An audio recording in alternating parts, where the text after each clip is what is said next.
Here's a quick rundown of today's top stories, Friday, January 24th. 17 Filipino seafarers released by Houthi rebels arrive in the Philippines after over a year of captivity. The 17 Filipino seafarers, who were released by the Houthi rebels after being held captives for more than a year, arrived at the Ninoy Aquino International Airport on Thursday night, January 23rd. Department of Migrant Workers Secretary Hans Leo Cacdac and Foreign Affairs Secretary Enrique Manalo led the officials who welcomed the 17 Filipino crewmen members of the MV Galaxy Leader, which was seized by the Houthi rebels in November 2023 on the Red Sea. The seafarers arrived safely at the airport's Terminal 1 in Pasay City via Oman Air 843 at 9:31 p.m. The death penalty is no solution to corruption, according to the Commission on Human Rights. The Commission on Human Rights said the death penalty by firing squad for public officials convicted of corruption will not eradicate corruption in the country.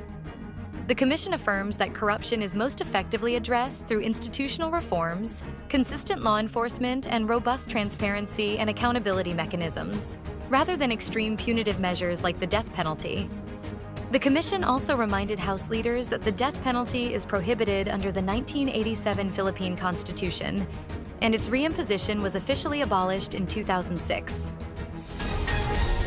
Senator Hontiveros shrugs off senators' withdrawal of support for the anti-adolescent pregnancy bill. Senate Deputy Minority Leader Risa Hontiveros, on Thursday, January 23rd, shrugged off the withdrawal of support done by 7 senators on the proposed Adolescent Pregnancy Prevention Act of 2023, or Senate Bill No. 1979, as it is already in the advanced stage of legislation.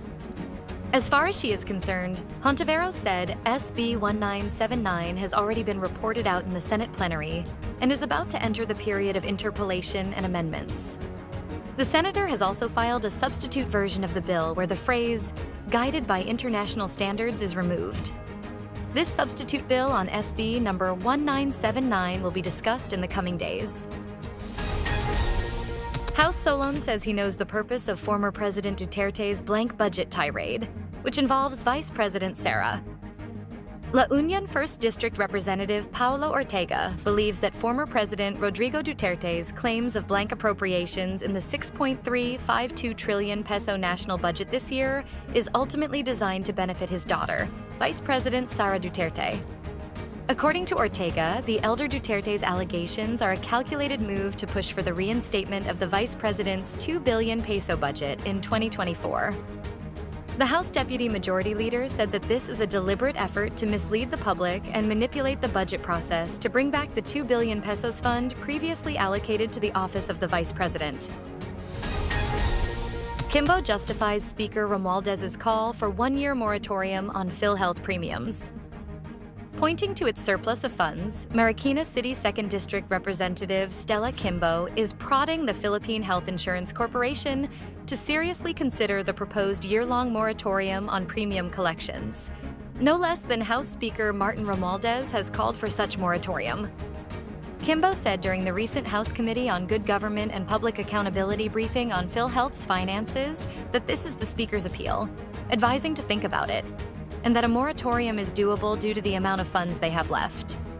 She pointed out that as a social health insurance program, PhilHealth should not be generating profits and should focus instead on maximizing benefits for its members. A slight oil price rollback is expected next week. Following weeks of rises, fuel prices are expected to decrease by the end of January, yet this will not sufficiently offset the recent surges in cost. Based on the 4-day trading means of Platts Singapore, along with the average foreign exchange rates and recent activities in the global market, gasoline is anticipated to get a 70 centavos to 1 peso rollback, while diesel could decrease by 20 to 55 centavos, and kerosene could also decline from 40 to 50 centavos. Firefighters battled to maintain the upper hand on a huge fire north of Los Angeles. Firefighters fought to maintain the upper hand on a huge and rapidly moving wildfire that swept through rugged mountains north of Los Angeles and resulted in more than 50,000 people being put under evacuation orders or warnings. The Hughes fire broke out late Wednesday morning and in less than a day had charred nearly 16 square miles or 41 square kilometers of trees and brush near Castaic Lake. a popular recreation area about 40 miles or 64 kilometers from the devastating Eaton and Palisades fires that are burning for a third week. Love is a many-gendered thing as Thai LGBTQ plus couples register marriages as law gives them equal status. LGBTQ plus couples in Thailand made Thursday a life-changing occasion, registering their marriages legally on the first day a law took effect, granting them the same rights as heterosexual couples. The enactment of the Marriage Equality Act makes Thailand the first country in Southeast Asia and the third place in Asia to legalize same-sex marriage, after Taiwan and Nepal. Activists said they hoped at least 1,448 same-sex marriages would take place nationwide on Thursday, in a nod to Civil and Commercial Code's Article 1448 that they had successfully lobbied to get amended.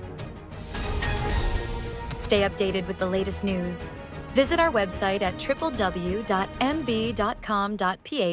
or follow us on social media. Thanks for tuning in to the Manila Bulletin Daily Rundown.